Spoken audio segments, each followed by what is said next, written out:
Jack, there's a lot of talk about climate change recently. It's really looking like the world is going to end. You can't give soon enough, mate. Your predictions are worse than a Hurricane Corner. It's Series 2, Episode 5 of the Football Natter.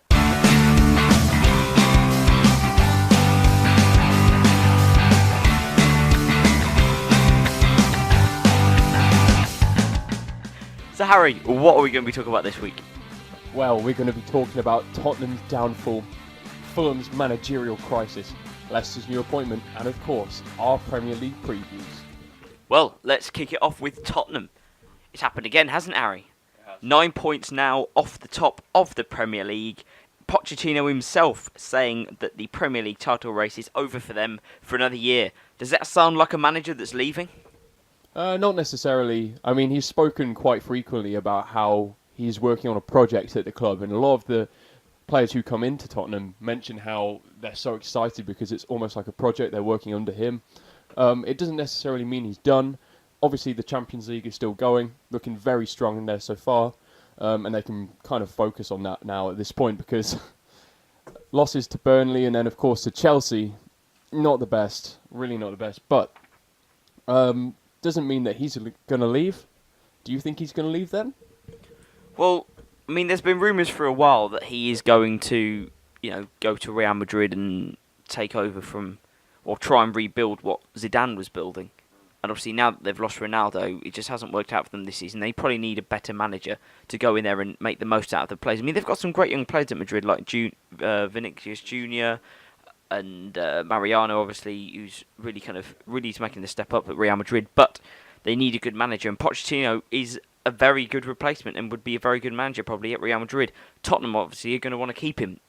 And there has been this idea of Pochettino creating a project at Tottenham, and obviously with them moving into the new stadium, that's become kind of bigger and more talked about. But is the project over? I mean, he's had it for a few years now. You'd think, obviously, not being the first club to not make a single signing in a Premier League transfer window over a season, is just, for a team going for the title, it's not good enough. I mean, everybody has good players at their club, but everybody needs that one extra player, and Tottenham have always needed that one extra player to take them to the title. I admit Son has been incredible this season. Harry Kane, even though he's been injured, has still done very, very well with goals.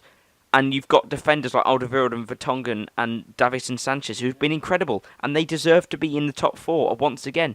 But nobody at the start of the season ever says outright Tottenham are going to win the league. They say, oh yeah, well they could have a chance, but they never say they are going to have a chance. Liverpool have obviously, as soon as they signed Alisson, and obviously they've got Virgil van Dijk, Joe Gomez, who's been incredible, obviously, bar being injured at the minute.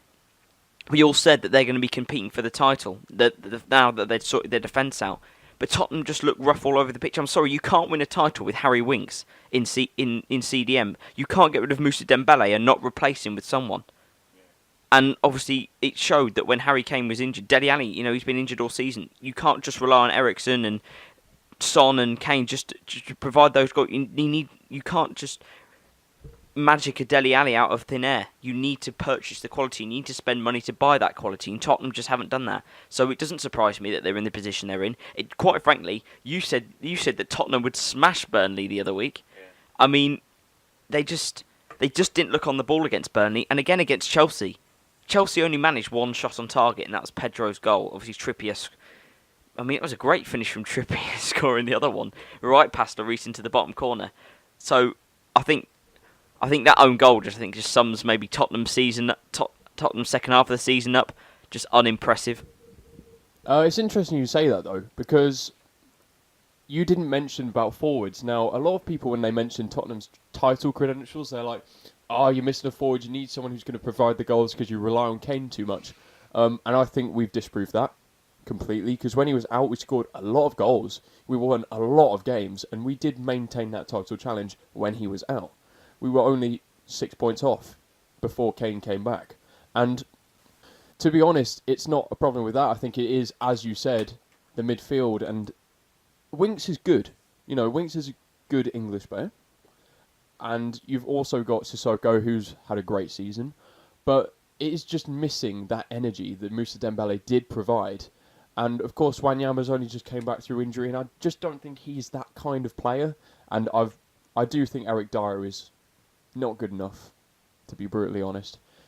So it's just, again, as you said, that one player. And I think if you could get someone who's a complete engine in the midfield, who could run a show, of course you've got Ericsson who's going to play those killer balls, but if you get someone in the midfield who is going to be running up and down and really being that key player in the midfield, Tottenham could have a chance. They really could. So you say all this about buying players, but the fact is Daniel Levy is not going to spend money. You're moving into a stadium which has cost way too much than what you thought it would. You've moved in a lot later. Everybody thought they would be moved in by the end of September, and it's now the start of March, and it looks like you're not going to play your first game there until the home game against West Ham. He's not going to spend any money. He's gone over budget on the stadium, and he's never looked like any. Everybody knows Daniel Levy never spends big money. He's a little bit Mike Ashley. He'll spend some money if it's the right deal. And I think after spending 30 million on Sissoko on deadline day because they'd rushed into things and they'd not planned how to work the transfer window, any successful club knows that to get signings at the best price, you make your signings early. You scout them in advance. You talk to them in advance. You make sure that they are ready and there's nothing in your way. Leaving a signing till deadline day only makes everything more expensive because there's such a demand there. And we saw that with Sissoko. Quite frankly, I think Tottenham.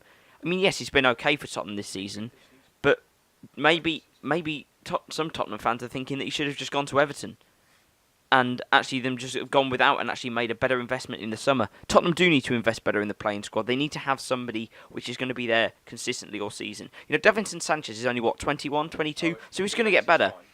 I think we say defence is fine. Look at Lloris. Well, yeah. He is horrendous. Everybody just. I think it's like he's been given a pass this season because he won the World Cup in the summer. But it wasn't just him that won the World Cup. It was more Mbappe, Pogba, Kante. It wasn't him. Yes, he was okay, but quite frankly, I would have played Areola the whole tournament because I don't think much to Lloris. You've got far better keepers in the Premier League now, and at the top of the Premier League, you've got some fantastic keepers. Ederson, De Gea, Alisson. 3 keepers alone which push up the level needed to get to the top of the Premier League. And Lloris just doesn't reach that level for me anymore. You know, yes, he makes some fantastic saves, but we saw against Chelsea the other night when he just misplaced a stupid pass to Pedro and Higuain only just missing wide. He is unreliable. The miscommunication with Trippier, for me, he's unreliable when you're going for a title, and they need to invest in a keeper in the summer for me. Someone not necessarily young, because young and inexperienced in goalkeeper is not what you want. You want somebody older who's actually calm-headed and knows what to do and knows how to see a game out and tactically can lead from behind the defenders and really help them out. You know, Alderweireld's coming up to 28, 29, so he's an experienced centre-back now. Jan Vertonghen's 30, 31. So you've got an experienced back line, you've got a well-balanced back line. But you need the investment in certain areas if you really, really want to go for that title. But to be honest, there's no need for investment in the goalkeeper position because, yes, Lloris looks like he's kind of on his way out. He's got some inconsistency and his game just isn't what it used to be. But every single match I've watched Paulo Gazzaniga, or Gazzaniga, however you pronounce, play, he's been outstanding. And he's got great ability with his feet. He's great shot stopping. He looks so composed in goal, and for a young player as well. And he's making his international team with the likes of Sergio Romero around there. I think he's a great player. I think give him a chance starting week in, week out in the Premier League next season. Just see where he goes, because I think he's got great potential. If you give him a full season and he proves himself, well, you could be talking about our long-term goalkeeper. You know, Chelsea spend 75 million on Kepa. Why spend all the money when you've got someone right on your front door? It's a very fair comment, and we will leave that debate there as we move on to Fulham and their managerial crisis. So, they sacked Jukanovic early in the year to bring in Ranieri, and we all thought dilly ding, dilly dong, you know, he's going to keep them up, he's going to do well. And if you recall the episode we recorded, we all thought, you know, this was a real big turn in fortunes for the team which has spent over £100 million in their season for a promoted team going into the Premier League, a record. And we all thought, wow, you know, they're not just going to survive. They're going to get mid-table. They're going to get 15th, 14th, maybe even top 10 at a very big push, depending on, you know, how other teams perform. But my God, has it been a disappointment. They are going down with Huddersfield, and obviously Ranieri now getting sacked, and Scott Parker being put in charge until the end of the season. You know, it's okay for him because he's got a chance now where he can really stake a claim for, being the manager for them in the Championship. Darren Moore showed that with West Brom, and he's doing a fantastic job with them tonight. And tonight, actually, they go to Leeds in a big game in the Championship, so we will keep you up to date with that as we record. But, I think Scott Parker is going to want to be doing the same as what Darren Moore did and really stake a claim in the permanent position for manager next season. I am disappointed the fact that Ranieri didn't make a bigger impact. I thought, if anything, he was going to defensively make them a bit stronger. I mean, we all know Mitrovic can score goals, so that wasn't going to be an area that he necessarily had to look at. But it was defensively, and Adoy, Ream, they are championship, if not mid-table championship players. They're not Premier League players. They brought in Callum Chambers, but he's been awful as well. It's been really really unimpressive from Fulham for me. And they've signed good players. They signed Sergio Rico, who's a fantastic goalkeeper from La Liga. Obviously, Bettinelli was a fantastic goalkeeper in the Championship. He's had England call-ups this season. Maybe the fact that Jukanovic completely just rotated the goalkeepers too much, and that just kind of unsettled the back line. I don't know. But what's also been a big disappointment is actually Ryan Sessegnon. I know he's 19, 20, but everybody was talking about him going to the Euros in 2020 if he was that good in the Premier League. What a disappointment he's been. Do you think he's been a disappointment as well? Email thefootballnatter@gmail.com to let us know your thoughts. But Harry, what do you think to the whole saga at Fulham? Well, the only way I can understand why they'd sack him is if the board said to him, for example, look, we're going down. Are you prepared to be our manager in the Championship? And he says, no way. Otherwise, I don't see the logic behind that sacking. Because, let's be honest, you could bring in any manager and you couldn't save Fulham's defence. Because quality is important in football, and Odoi, Ream, Le Marchand, they're just not good enough at the back.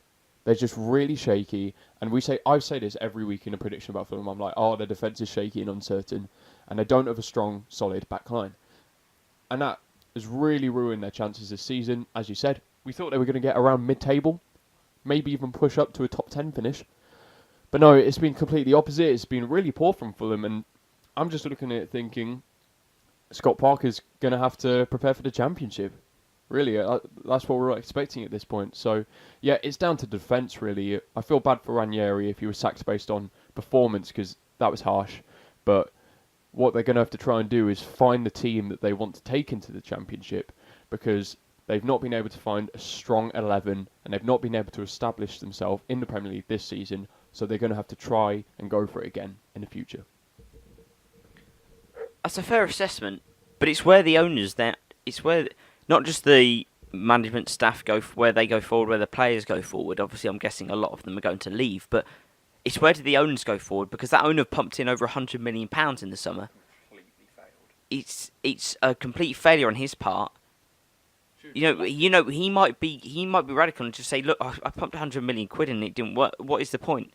Yeah. I mean, they've just got planning permission for a brand new stand, so that they need the money. They needed them. I think the whole idea of them staying in the Premier League was it's because they needed the money. They needed that TV revenue, and although they are going to get parachute payments when they go down to the Championship, that's not going to be enough. It's where Fulham go from here, which is going to be really interesting. I mean, Huddersfield are okay in the sense that everybody expected them to go down at the start of the season. They probably have Championship quality players, so they're going to be all right in the drop because they're going to go down and not necessarily lose all their players and probably come back up in a couple of years' time when they've got stability under Jan Seibert. We're seeing that with Farke at Norwich. He came in, they were mid-table, and now they've really made a push, and they are looking like they're going to go up as champions or maybe even second. So I think Huddersfield are fine, but Fulham are really going to feel the full effects, and certainly with financial fair play next season, it's where they go. Are they actually going to be able to afford signings next season? We're going to see. What do you think?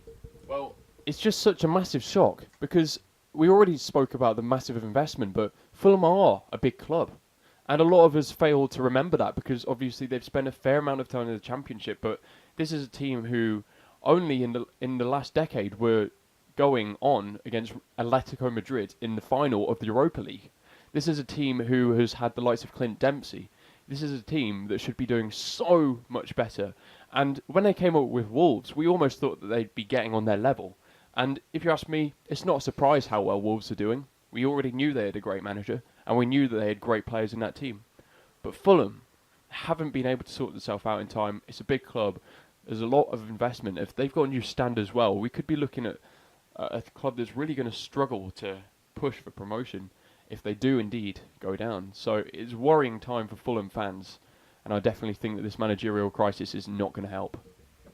Well, as we're focusing on a team at the bottom, now there is a team which I think, and I actually predicted earlier on in the year, if not late last year in December, November time, but Brighton and Hove Albion, who haven't won in their last 5 games, have lost 4, drawn once, are only 3 points, or 2 points off the drop.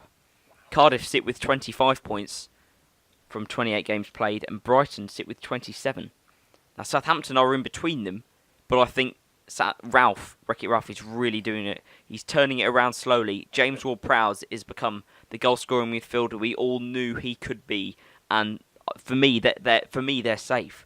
And actually, going into the later stage of the season, I think it will be between Cardiff and Brighton, and might even go down to the last day as who goes down. And nobody would have predicted Brighton after the season they had last year that they would have gone down. Nobody would have predicted that. But actually, I think what the truth hurts in the sense that I said that.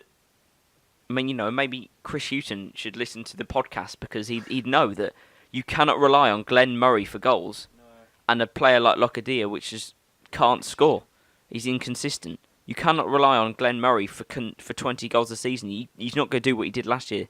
This year, anybody could have told you that. They needed to invest. They didn't. I mean, they signed a Donate. Yeah, he's okay, but again, he's come from La Liga. He's not. He's a cup player. What that's probably a perfect way to sum him up. Really, Pascal Gross. He's a good player, but you cannot rely on him on his own. Duffy and Dunk have been disappointing this season. I mean, Dunk was getting in the England squad at the end of last season, and really, what a failure he's been for Brighton this year. Matt Ryan. People consider him a good goalkeeper, and based on last season, I'd agree. But this season, the whole of the Brighton team just haven't showed the levels that they showed last season, and it's been disappointing for Chris Hughton because I don't exactly think it's his fault.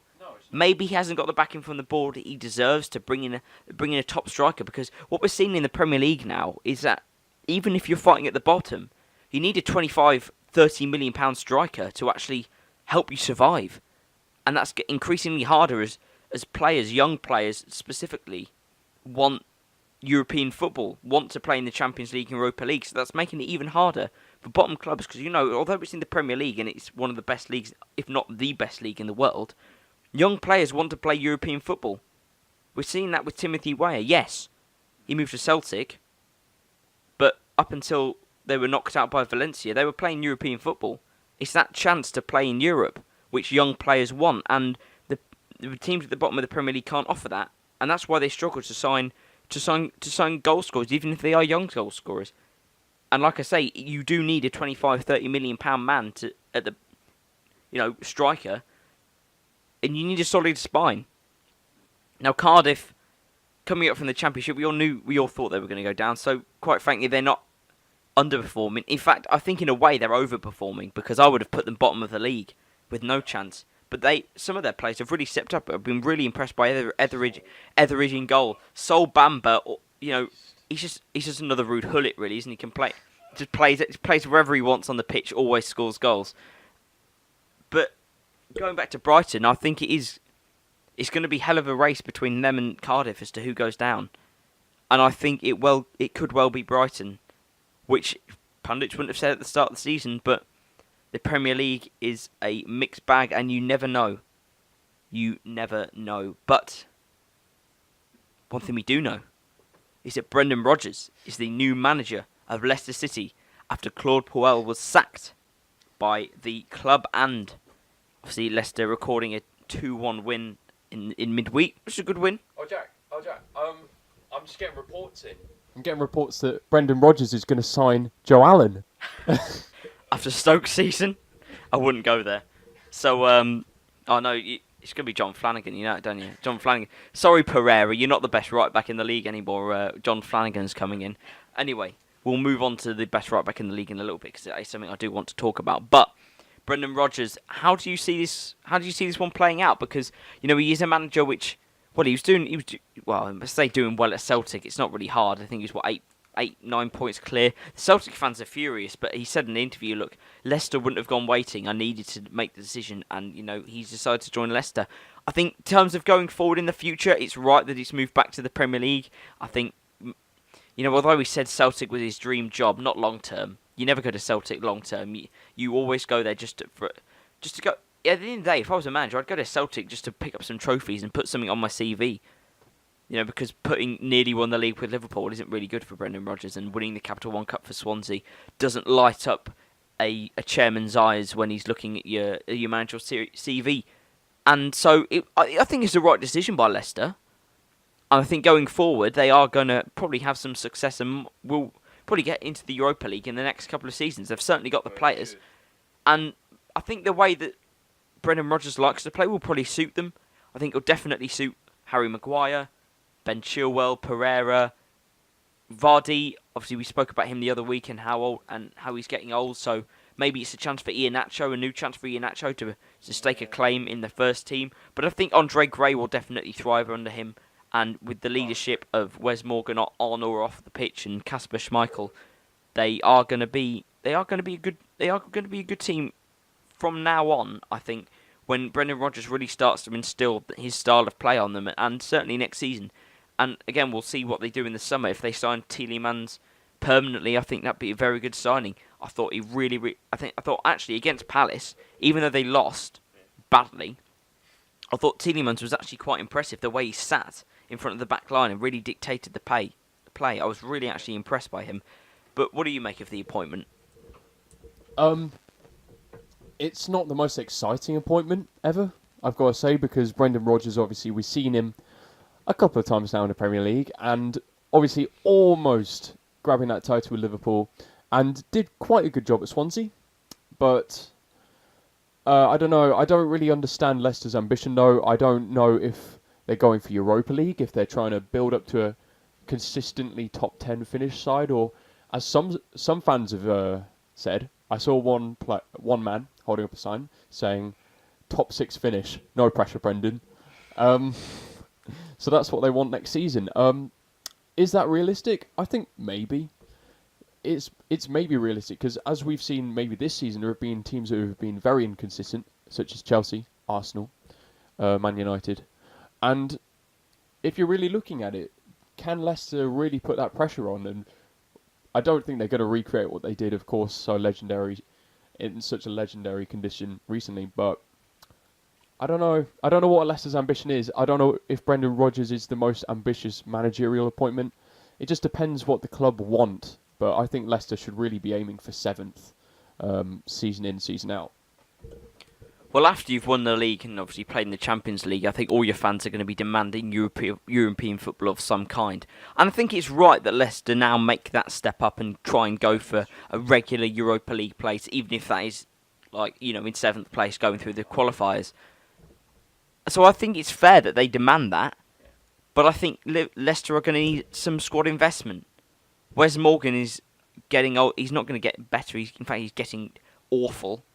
You've got some good young English players like Harry. Well, Harry Maguire's not young, but he's solid.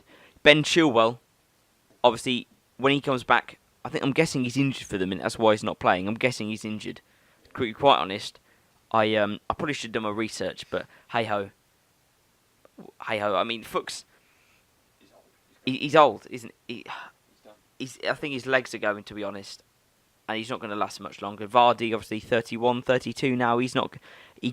Although he's drinks a WKD and has an omelette before the game, so he can run around like a rabbit. He's not going to be able to do that forever. So that's why I said about Iheanacho. Maybe this is his chance to reclaim a regular first team chance and actually show us what he showed at Manchester City. Because with good players around him, he's a very, very good striker, and that is what Leicester need: good players. Damari Gray, fantastic player, just needs to make that step up. Tielemans, good player, needs to make that step up. They got rid of Abora, maybe that was the wrong choice. They've got Mendy in midfield. Is he really the man that they can take to go forward? Ndidi, great player, needs to step up. So I think, but they need. I think they need not a squad overhaul, but they need some key signings to make that spine even stronger. And in the summer, we may see, Brendan Rodgers is going to have his own ideas, what kind of players. As long as he doesn't bring in, like, Scott Brown from Celtic, I think Leicester will be all right. You mentioned this a second ago, and I was just interested if you want to pick it up again. You mentioned Ricardo Pereira, and in my opinion, yeah, he's probably the best right-back in the Premier League right now. If you're thinking about it, he's just got such a high attacking threat. When he goes forward, he's quick, and he's really good at picking out those passes, and he's got a good final ball. And so many fullbacks, they're great going forward, they're great getting into good positions, but they can't track back like he can, and they can't play that killer ball like he can. I think there are some other incredible right-backs in the league. Of course, you know about Kyle Walker, and for me personally, I think Aaron Wan-Bissaka is up there already, but Ricardo Pereira is a brilliant right-back. So do you think he's the best? No. Because for me, it's Trent Alexander-Arnold. And as he's shown against Watford in midweek, he has got one of the best crosses on him probably in the league. Bar Benjamin Mendy when he's fully fit. Or, any top Champions League player. Those balls were in... a ball is good when you don't actually have to make an effort to head it. You just let the ball come off your head.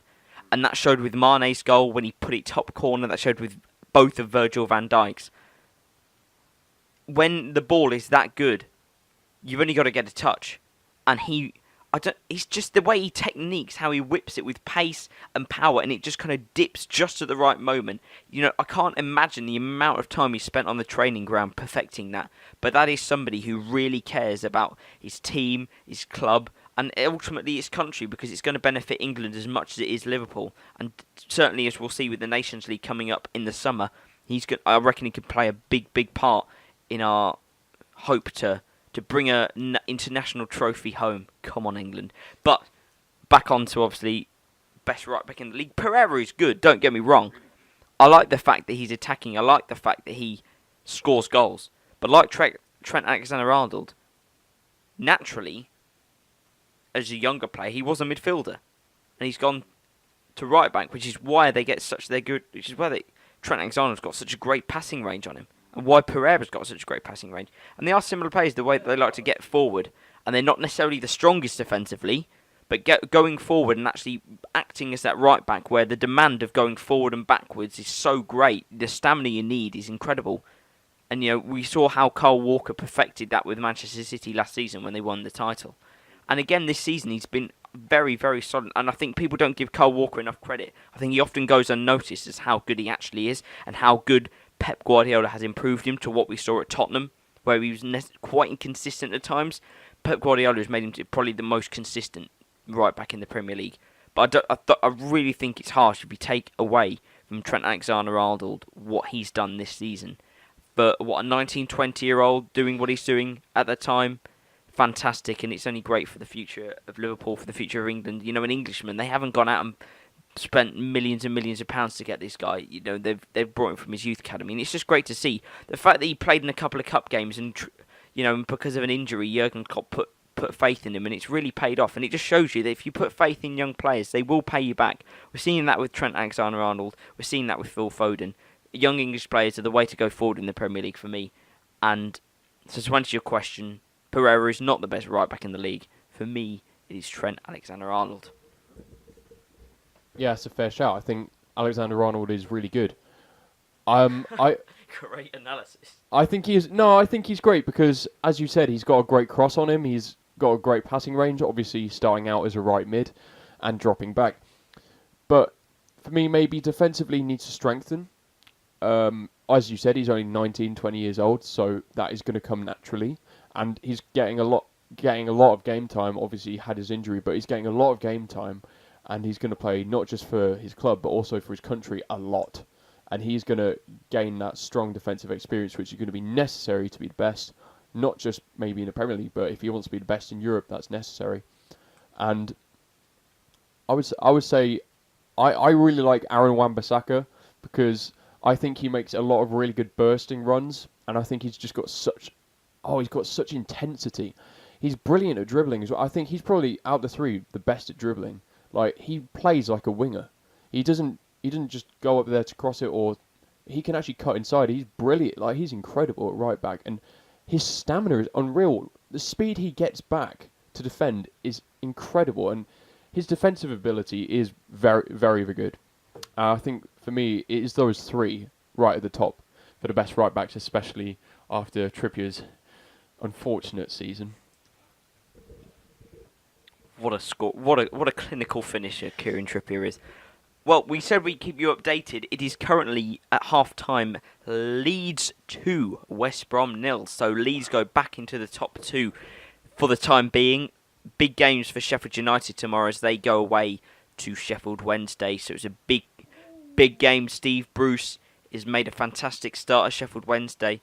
It's quite funny, the Steve Bruce saga, because he left Aston Villa, spent a few months off out of football, came back, and within 2 games of managing Sheffield Wednesday, they're back above Aston Villa.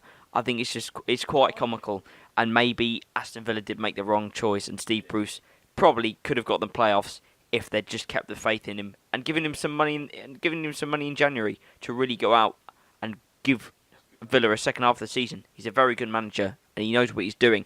But back on to the Premier League, as this week seems to be a special edition of, and we come to the part which we know is your favourite, really. And although your predictions are worse than Harry Kane's corners, it doesn't make my week, Harry, to be honest.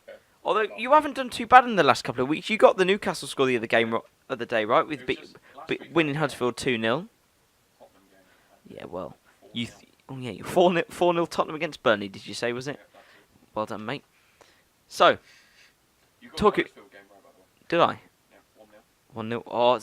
Oh, see, I'm the man. If you ever want to put a bet on football, not that you would, because betting is bad, and you should, when the fun stops, stop. But talking about Tottenham as we were, big game for Tottenham. Arsenal at, well, I was going to say home, but at Wembley. So, what do you make of this one? Because for me, the form Arsenal are in, and if they really go and attack Tottenham are vulnerable at the minute, and if Arsenal really go at them in the first half, it could be done and dusted by half-time. Of course, there was an absolutely heartbreaking loss to Arsenal the first time around. But, of course, there is a second chance. Arsenal have been really underwhelming this season. I think almost everyone can agree. You say underwhelming, but did anybody actually really expect Unai Emery to take them back to the top 4 in his first season? Yeah, I think so. Because if you remember at the start of the season, like, all the Arsenal fans would say, "Oh, we're going to do so well. We're going to surprise you." I said, "We're going to surprise you." Yeah, they have surprised me in that they've been pretty bad, actually. And they're 4th, but I don't know how, because the only reason I believe that they've got to where they are is because Man United have been improving. And that threat and that pressure has really pushed them on to do well. And of course, Tottenham had a pretty decent season as always. And they're just trying to match them, really. And they need that pressure, Arsenal. They need it, or the players just can't perform, it seems. This is going to be a really tough game for both sides. Arsenal are in decent form, whether you like it or not. And Tottenham are on the way down. But it is at Wembley. Tottenham will really need to win this game, because Arsenal are 4 points off, and it would be a complete embarrassment if they finish below them this season. It's going to have to be a win. There's no way around it. And Kane is back. He's in full fitness. He's in good form, as always. And I think he will score. And I think that he will score twice in a 2-0 win against Arsenal. So I'm going 2 on Arsenal, so don't kill me. Bournemouth, Manchester City. Now, considering who Liverpool have got, which we shall reveal later, it's a big chance for City to go top of the league. So, Bournemouth, not in good form. In fact, Newcastle are 3 points behind them in the league. Eddie Howe has not had a very good second half of the season. We were all predicting like November, December that Bournemouth would go all the way and possibly get Europa League. It's been disappointing, and actually, the team who we would thought would fail was Watford, and look at them now. I think they're eighth, ninth. They're doing incredibly well, and actually could well sneak Europa League qualifiers, depending on obviously how the rest of the season goes. But going back to Bournemouth, Manchester City, I do see this as a big win for City. Bournemouth are going to be disappointed at the last home game after they drew 2-2. Was it 2-2 to Wolves, I think? 1-1 to Wolves, where Josh King had the chance with a penalty in the second half and hit the post just horribly, and it just didn't seem to... The luck just didn't seem to go in their favour. But Bournemouth City, outstanding City, will once again win at the Vitality. It's going to be Bournemouth 1, City 4 for me. Well, it seems that, again, every week I talk about Bournemouth and I say, oh, they've been so unlucky. They have so much misfortune. And it's getting to the point where I wonder if they really are unlucky or if their quality is just starting to decline. As you said, poor second half of the season, really have fallen down from the heights that they were reaching at the beginning. It's just not been good enough. And the fact that Newcastle, who really, really were struggling, are now right behind them is quite embarrassing, frankly, for Bournemouth. Obviously, you don't expect that a high finish from them because they do not have a lot of money. They're not the biggest club. But still, this is not the best time for them. Man City, of course, for me, the strongest team in England, possibly the strongest team in Europe, is going to be a big win for City. They've been in full form, of course, only a 1-0 win against West Ham, but you do need to scrape by sometimes. And they're just shown that they are fit to win the title back-to-back. Obviously, with that big win in the Carabao Cup final, even not at their best, it's just showing their character. It's time for them to win, once again. I'm saying 5-0 to Man City. Big win. But knowing your predictions, you're probably wrong. So, Brighton Huddersfield. Obviously, we've talked about both teams a little bit tonight. What a relegation scrap. I mean, is it going to be anything other than 0-0? Oh, wait! The last time I said that. What was it? 1-1 or something? 3-2. I mean, I think... Okay. Maybe, do you know what? I'll go for it again. 1-0 Huddersfield. Alright. Is it that saucy of a prediction? Go on then, what do you think? Well, once again, Huddersfield struggling. Although, they did manage to cause danger without David with the 1-0 victory over Wolves, which no one saw coming. But this is a different proposition. This is Brighton, who are scrapping. They've played their last 5 games. 1 draw, 4 losses. Oh my word, that's terrible. They need to fix it. I'm just gonna have to say 0-0 though, because I think Huddersfield are really trying to show that they're not the worst team ever to grace the Premier League. Of course, Derby County were always going to hold that record. But 0-0 because Brighton defensively are still not the worst, but Huddersfield going forward are still quite bland. Jot, why are you not on Match of the Day? Because your analysis is just top class, mate. So, United South... Oh no, Burnley Palace, sorry. Forgetting about one of the most exciting games of the weekend. Burnley Palace! Whoa, what a game. Burnley obviously going to be looking to get 2 wins on the bounce after their, very good win against Spurs. Palace losing to Manchester United 3-1 in the week. Lukaku actually, God knows, he put the ball in the net. I'm not sure whether he actually knew what he was doing, but Burnley Palace, for me, Turf Moor, the fortress that it is going to play safe for Burnley, and it's going to be a 1-0 win, and they are looking like they are escaping the drop. Well, despite Crystal Palace's loss in their last game, I think you could definitely argue that they've been in decent form. You know, I think they've got a decent amount of points in the last few games. So, I don't know, it's going to be a close one. Burnley, of course, beating Tottenham, but Burnley haven't had a great season. They're only on 30 points. They're not safe.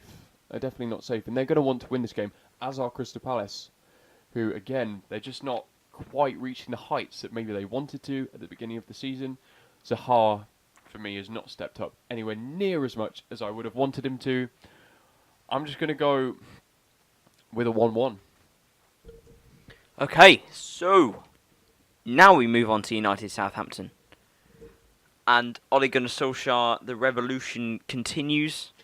Unbeaten in the Premier League, drawing 2 games, winning the rest. I think that's pretty incredible. And he's definitely made a huge claim for the job in the summer. And quite frankly, I think the Manchester United players want him to get the job as well. So, I'm going to go for another United win, 3-0 against Southampton. Although as much as I love Ralph, he didn't set up the way I thought he would against Arsenal. And they did suffer a defeat, which is always sad when Ralph loses, because he's definitely a favourite. With David gone, we had to find a replacement, and Ralph has definitely filled his shoes, and the void in Harry's heart more than anything. So I'm gonna go for a United 3-0 win over Southampton. I'm a fan of the big Austrian man. I do love a bit of Wreck-It Ralph. Yeah, this was really upsetting for me to see that they lost 2-0 to Arsenal, and agreed they didn't set up the best. Their defence has been maybe a little bit disappointing. Vestergaard hasn't made the impact that I expected at the back. I thought he'd be a bit of a leader. I thought he would really solidify, but in fact he's been a little bit shaky. And playing against good old United is not an easy proposition at all, especially with Ole Gunnar Solskjaer as a manager. But, they really need the points. They've been good. They really have been good since Wreck-It Ralph has come in, but they haven't been able to get the points on the board. And I think they need to. Of course, Burnley were able to draw with Man United 2-2 with the late comeback, and I think it's going to be a similar situation. I expect that Southampton will grab the relatively early goal, and United will have to fight back. I'm just going to go 1-1. Another 1-1. Oh Christ, you're full of excitement. So, Wolves Cardiff. I think Wolves are really going to learn from how they played against Huddersfield that it just doesn't always work. And at Molineux, they're going to set up for a couple of fireworks. A couple might go into the crowd again, which God knows how that still hasn't been banned yet. I don't know. With all the protections of pyrotechnics in football, somehow Wolves can fire fireworks in the crowd, and it'd be okay. So, Wolves Cardiff. I'm afraid Neil Warnock is not gonna have a fun day in Wolverhampton. But then again, who does have a fun day in Wolverhampton? So maybe the Wolf fans will. I'm gonna predict a 3-0 win for them at the Molineux. Well, let's hope Wolves play better than Dortmund are in the background, losing to Augsburg 1-0, not playing well at all, especially the likes of Zagadou being very poor. But we've got a big game here, obviously, for Wolves, especially after their loss to Huddersfield Town. And they really want to keep that 7th place spot, because obviously Europa League, after coming right back up from the Championship, would be a massive achievement. I think they're going to win this game. Cardiff are poor. Cardiff are doing well considering what they've been given, but maybe not quite good enough for the likes of Wolves. I'm going to go with a 3-0 win for them as well. Okay, so moving on to the prediction for the last Saturday game. West Ham Newcastle. It's a tough one, because West Ham generally have been in good form, and Pellegrini's really turned their fortunes around and might well be the manager to take them back to the top 10, back to Europa League qualifiers, and I reckon we could see him there for a few years. They just need to invest probably in better quality players rather than necessarily a quantity of players. Keeping on Nautovic has been big for them, but Antonio is actually, he's finally hit some good form again, and he's shown that actually he's a good player when he's not injured. And that has, again, that's been the big thing for West Ham this season, is injuries. Everybody, by signing Jack Wilshere, you kind of made the risk that he was going to get injured, and injured he is. But Newcastle going to be looking for a 3rd straight win in a row, could well overtake Bournemouth. In fact, probably will overtake Bournemouth at the weekend with a win. Do you know what? I mean, I've written down 1-1 here, but I'm feeling, I don't know, just a little bit saucy, because I'm going to go for a naughty little 3-1 win for Newcastle. And Almiron to get two goals. They love him just by putting a good ball in the box. Geordie fans. I mean, they're spilling their sausage rolls over him already. I mean, it's incredible after just only a few games. But I think if you want to commend Mike Ashley in any way, it will be actually getting a fat paycheck out of his back pocket when he's not trying to close down House of Fraser stores and actually make a good signing for Newcastle. And I think they're going to love him for years to come. And that he has got the benefit of age on his side, and I think we might see a very, very good player in the Premier League next season specifically. But what do you think to West Ham Newcastle? Yes, I think Newcastle are going to win this game. I have gone for a 1-0 win, although I would love a saucy 3-1. I think West Ham are a little bit unpredictable. I don't know what West Ham is going to come out, and as you said, the likes of Jack Wilshere have been injured and they've just not been able to field the strongest of teams, and for that reason, they haven't been able to challenge for the top 7 kind of area. But of course, Newcastle, they have Almiron now. We've seen another good season from the likes of Lascelles, and I think that it's just going to be a Newcastle win, as I said, 1-0. It's a fair assessment. Do you fancy a quick-fire prediction for the 3 games on Sunday? So we've got Watford, Leicester, Fulham, Chelsea, and Everton, Liverpool. Big game on Merseyside. Big game for both teams. Big ambitions for both teams. But I'll start. I'm going to go for Watford 2, Leicester 2, Fulham 0, Chelsea 4, and Everton 0, Liverpool 2. Going Hornets 2, Foxes 1, Fulham 0, Chelsea 2, and finally Blues 0, Reds 1. It's funny because you realised halfway through that he didn't know what the nickname for Fulham was. I didn't. I really didn't. I forgot it. What Well, is it again? Cottages, yeah. yeah, something like that. Play in a cottage, live in a cottage, whatever. So, you've heard what we had to say.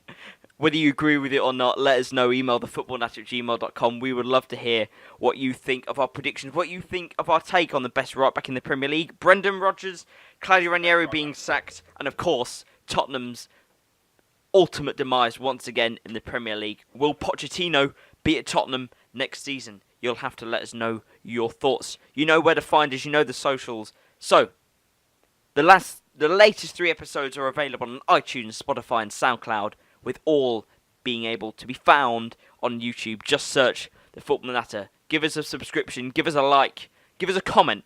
Anything. We will see you next week for Series 2, Episode 6. It's goodbye from Harry. Bye. It's goodbye from me. Cheerio.